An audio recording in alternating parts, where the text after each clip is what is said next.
Hey guys, Chris of the Polish Geek welcomes you to another movie review, a review of a new Apple TV movie, F1, or F1 the movie as it seems to have been renamed only just now when the theater release, whatever, F1 the movie, whatever, but that was a really good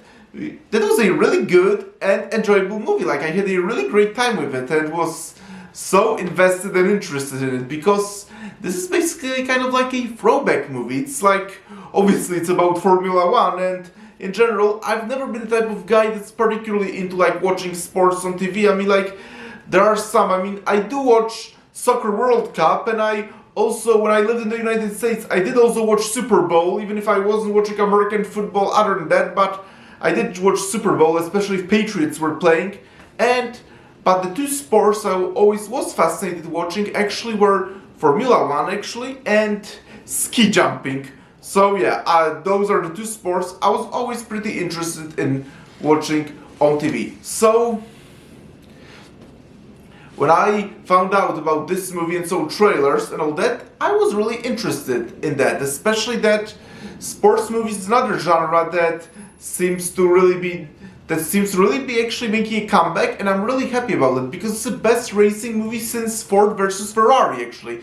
Nowhere near as good as Ford versus Ferrari, but still the best one since then. And this movie, because if we compare it to Gran Turismo from 2023, which was also pretty good, because Gran Turismo had a really good and engaging story and likable characters, but where it was lacking was the racing scenes. Like, the racing scenes left a lot to be desired, but thankfully F1 very much fixes it, because let's get started with the racing scenes, which might be actually what people are most interested in this movie anyway. The racing scenes are really excellent and really well done, and no wonder there, especially that the same guy who did Top Gun Maverick made this, so he very much went to great lengths to make sure that the racing scenes looked as authentic as possible, so no surprise there. Is it though Top Gun Maverick of 2025? No, I won't go that far. Top Gun Maverick is still, I would say, a much better movie, but it still was really good in its own right. And I said, the first thing I already said about the racing scenes were excellent, like they should be. The story, on the other hand, of F1 is about this former Formula One driver, Sonny Hayes, played wonderfully by Brad Pitt, actually, who gets called to return to Formula One because he stopped driving after a tragic accident, but then gets called back to Formula One to re-establish himself as an amazing racer that he was in the past. And then also there is, on the other hand, a new racer, Joshua, played also wonderfully by Noah Pearce, and then the two men basically have to like combine forces, even if their personalities are actually very different from one another. And in fact, their personalities are so different that they come into a gigantic conflict at first, but it's just hard to find yourself root for either one or oppose, because both are pretty likable characters actually, and in some ways you understand the motivation of each one of them. So at the end of the day, it's just hard to tell who you support. Just hope that they will be able to make up their differences, manage them, and team up, which is largely, and among other things, that this movie is very much about. But both are really interesting characters, and it's sometimes you feel like one is an antagonist, the other one is a protagonist, but also it could be seen as the other way around, because at the end of the day, as I said, both are amazing characters, and the performances by both Brad Pitt and Noah Pearce are also excellent, and you understand their motivations, you understand where each of the two men is coming from, and in some ways, you're kind of rooting for them both, like, so it's hard to find yourself to root for either one, but their dynamic and chemistry is excellent.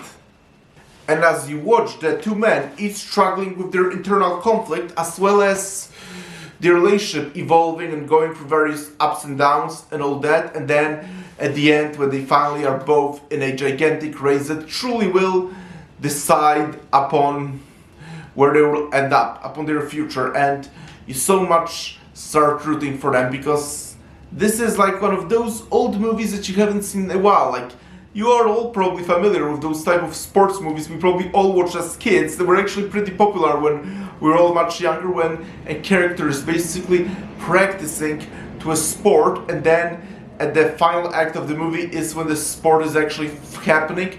either a box match, it could be a soccer match, or a race match like here and in plenty of other movies in the past, maybe a horse race, whatever. But either way, you're going with the character on their journey and how they're practicing for their sport, and then at the very end when they're finally in a tournament or a race, whatever, you are so invested and you so much root for them to win, and then you see them struggle in their sport and then overcoming all the odds and actually winning.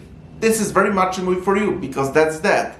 Like, as I talked about Gran Turismo, actually, that was the biggest problem of Gran Turismo. While the overall story was really interesting and engaging and the characters were really likable and I overall did like the movie, the racing scenes did ultimately felt completely lackluster, left a lot to be desired, which did kind of push the movie a few steps down for me, because like the racing and sports scenes are after all one of the major things you look for movies like that. But thankfully that wasn't the case here. Like, the racing scenes were really, really excellent, and some of the best racing scenes I've seen in a while. And again, no wonder there, especially that it's the guy that did Top Gun Maverick, who truly went to great lengths to make the racing as authentic as possible, and even plenty of Formula One people actually collaborated on making this movie. So no wonder we got such excellent racing scenes. But I think that if you like sports movies, I think this is very much a movie for you. And if you like character dynamics, then this is also very much a movie for you. And if you like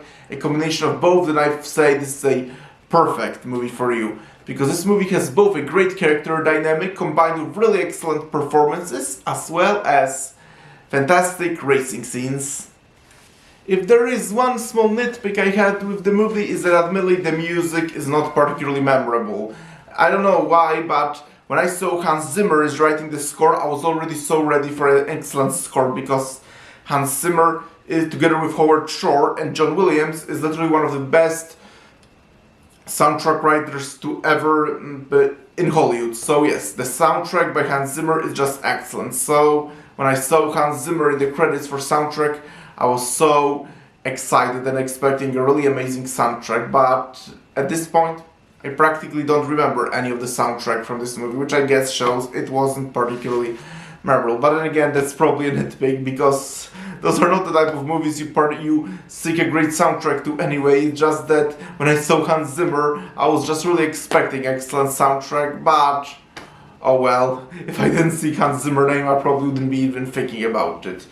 But ultimately, I very much recommend F1, or F1 the movie, whatever it's called, but as I said, it's a type of sports drama that you've likely watched as a kid, and it's so nostalgic because of that, and still feeling completely modern. So, thank you guys for checking out this review. Press the like button, please subscribe to this channel, and I'll talk to you soon in another video. Talk to you later, bye!